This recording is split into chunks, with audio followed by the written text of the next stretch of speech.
Also hier auf dem Bild sieht man die Reste von unserem Haus. Das ist Tag 3 oder 4, nachdem die Lava unser Haus zum Teil überrollt hatte. Und das sieht man jetzt noch den Dachstuhl und einen Teil des Wintergartens.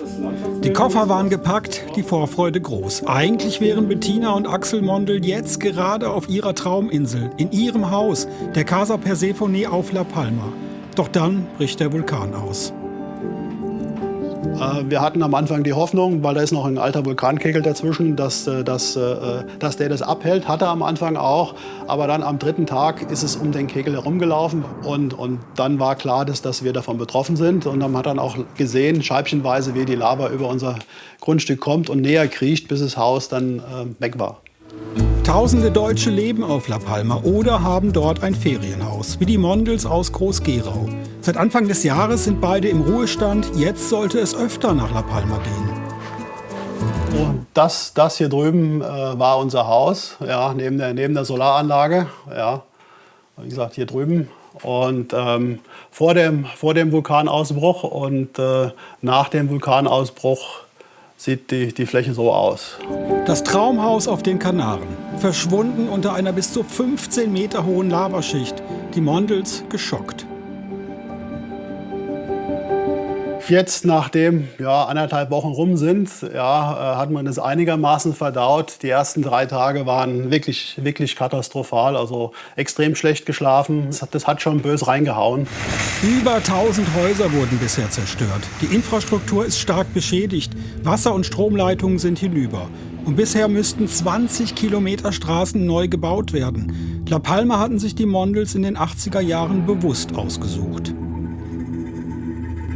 Es ist eine zweite Heimat. Wie gesagt, man hat sich wirklich in die Landschaft verliebt, in das Klima, in das Licht. Ja. Insgesamt und nicht zu vergessen, auch die Palmeros. Wenn man ein bisschen Spanisch spricht, man ist sofort Mitglied der Familie. Und jetzt das eigene Haus und 10.000 Quadratmeter Land mit Weinreben. Einfach weg.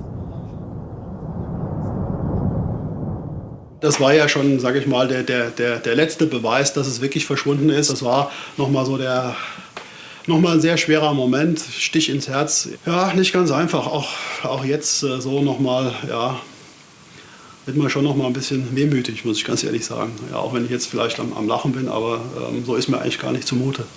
Doch auch wenn das Haus nun weg ist, der 62-jährige Axel will zusammen mit Ehefrau Bettina so schnell wie möglich wieder nach La Palma.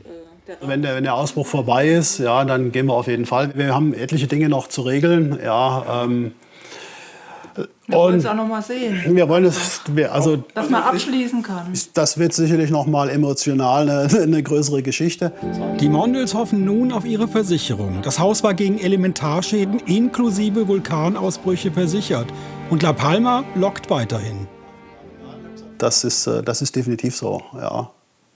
Und wie gesagt, könnte auch gut sein, dass wir uns dann, wenn die Entschädigung so ausfällt wie versprochen, dann werden wir uns vielleicht auch wieder was Entsprechendes anschaffen. Wobei ein gleichwertiges Objekt ist schwierig.